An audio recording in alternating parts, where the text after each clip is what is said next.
2024 August ತಿಂಗಳಿಗೆ ದೇವರು ಕೊಟ್ಟಿರುವಂತ ಒಂದು ವಾಗ್ದಾನದ ಹೆಸರು ಸಂಪೂರ್ಣ ಬಿಡುಗಡೆಯ ತಿಂಗಳಾಗಿದೆ. ಇಬ್ರಿಯರಿಗೆ ಬರೆದ ಪತ್ರಿಕೆ 7ನೇ ಅಧ್ಯಾಯ 25ನೇ ವಚನ. ಆದ ಕಾರಣ ಆತನು ತನ್ನ ಮೂಲಕ ದೇವರ ಬಳಿಗೆ ಬರುವವರನ್ನು ಸಂಪೂರ್ಣವಾಗಿ ರಕ್ಷಿಸುವುದಕ್ಕೆ ಶಕ್ತನಾಗಿದ್ದಾನೆ.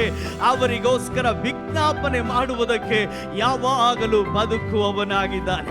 ಆಗಿರೋದ್ರಿಂದ ಪ್ರಿಯರೇ, ಇಲ್ಲಿ ಆತನು ಹೇಳ್ತಾನೆ, ಆ ಮಹಾಯಾಜಕನು ನಮಗಿರೋದ್ರಿಂದ ಅವನು ಸಂಪೂರ್ಣವಾಗಿ ರಕ್ಷಿಸ್ತಾನೆ.